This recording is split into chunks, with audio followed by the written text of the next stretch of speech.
Hey, sports porchers!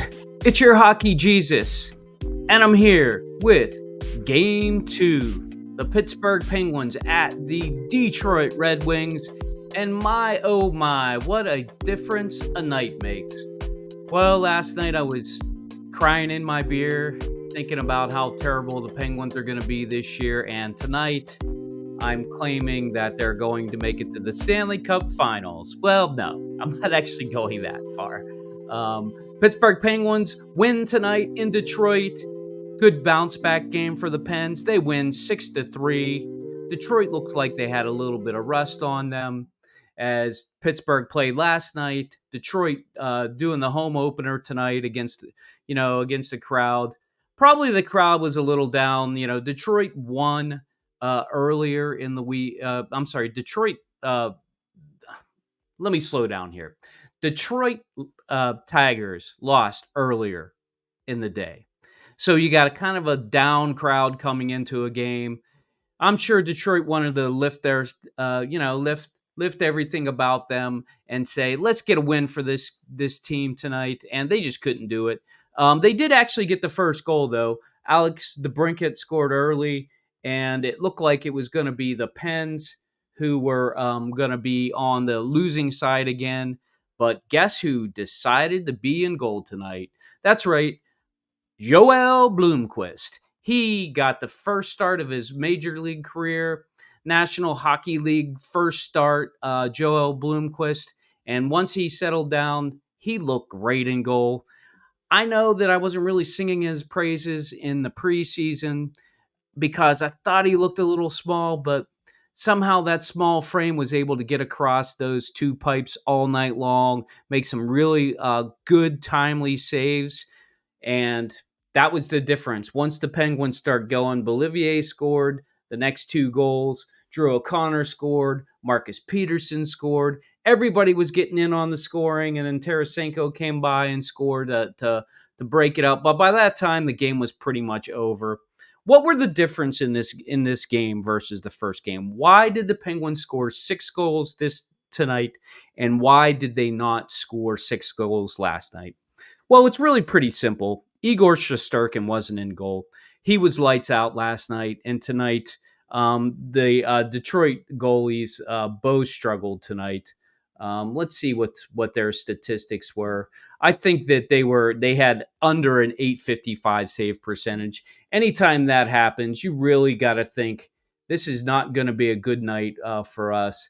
Here, Detroit, Husso had a .714 save percentage, and Talbot had an .857 save percentage. Just not going to get it done for you if you're a Detroit Red Wings fan. Sorry to say that. Happened to us last night, so I feel your pain. I'm happy, though. They did switch up Raquel and DOC. Rax was playing up on the first line, and DOC got demoted to the second line. Not really sure if it's a demotion, to be honest with you. First and second lines for the Penguins are their lines that, really stir the drink and get it going. And that's what happened. DOC looked a lot better with Gino and Bunning, and Raquel added some speed to that first line. And honestly, I think it's what got Bolivier going. He wasn't the only speed up there. They had to keep an eye on Rax, and Bolivier got 2 goals. Here's what I'm going to say about Bolivier. I did not say kind things about him last night. I'm still not going to say kind things about him tonight, but if Bolivier is going to score 2 goals or a goal every other game, he's going to be just fine for the Penguins. And even if he goes some stretch, he's got to get 20, 25 goals if he's going to play with Sid. That's the bare minimum if he's going to play there all year long. I think it's possible. Look, I'm never going to put anything by Sidney Crosby to raise somebody like Anthony Bolivier to a good player or a player who can score 20 goals because Sid's just that kind of guy. Bolivier, we talked about Blomqvist. They actually got a power play goal. Carlson with a one-timer. I told you this last night, and I heard some critics today saying they still didn't like the power play. I think the power play looks much improved already from last year. I like some of the looks they're doing. I don't think Carlson's quite up to speed yet. I think him not playing in the preseason was a problem, to be honest with you. But I think now that they got it up and going, I think that power play is going to be just fine. They did get one tonight, and Bolivier, like I said, got 2 goals. What did not change? Well, unfortunately, Ryan Graves has not changed. He is still the same garbage defenseman. I just don't understand why he doesn't suddenly seem to be able to skate. At times, he's just stationary out there on the ice.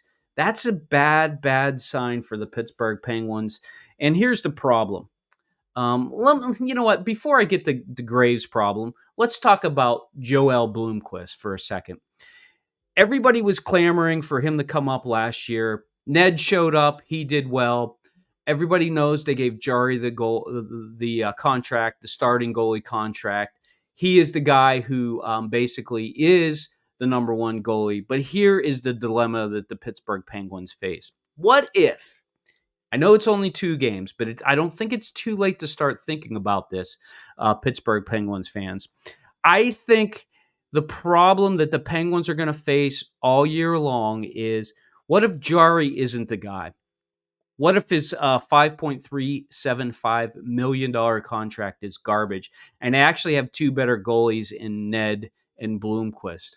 I know once Ned's healthy, they're going to send Bloomquist down. But what if Jari continues to struggle? What are they going to do in that case? Let's hope that Jari finds his way. Let's hope that the first 3 periods of this season are just an anomaly and Jari's going to be fine. I will absolutely eat my words and I will say I was wrong. But if that's a problem, and throw in Graves, let's say Graves is a problem. He's a $3.16 million guy. That's $8.5 plus million dollars that they have in contracts that are basically garbage contracts. That could be a problem for the Penguins. That could be something that Sully is forced to do, forced to play 2 players who are not very good for the team. That is going to be something to watch on the next 8 games.